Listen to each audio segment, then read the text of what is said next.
सुधा समाधान।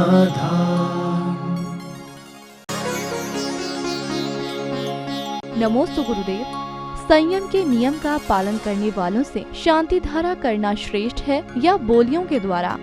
क्योंकि संयम की शांति धारा उसको सिद्धिदायक नहीं होगी, उसको समृद्धिदायक नहीं होगी।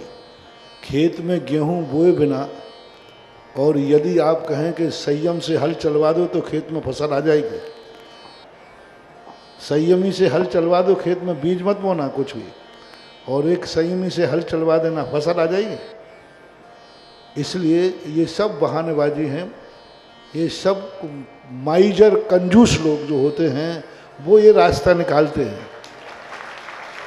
जो कार्य जिस विधि से होता है दान पूर्वक ही अभिषेक पूजन होना चाहिए। दान पूर्वक की हुई क्रिया फलती फूलती है। और आप ये जो कर रहे हैं उनको गरीब बनाने का प्रयास कर रहे हैं।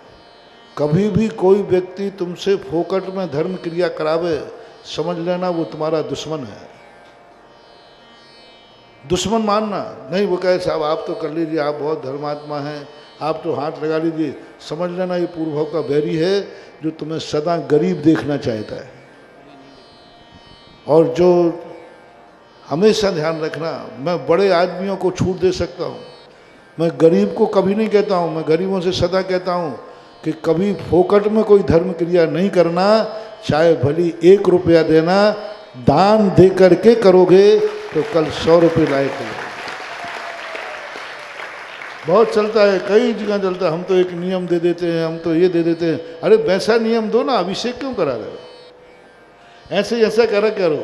दुकान पे भी यदि कोई त्यागी वृत्ति संयमी आया तो उसको फ्री में माल दे दिया करो। क्यों? त्यागी वृत्ति आया है, आप ऐसा करो। तुम्हारे यहाँ दुकान है किसी की है तो जो माल, जो रात्रि भोजन त्याग करे उसको, काय की दुकान है? उसी की बता दो, जो कुछ बता दो किराने की। तो उससे क्या करो कि जो रात्रि भोजन त्याग करेगा उसे 1 किलो काजू फ्री। सुधा समाधान।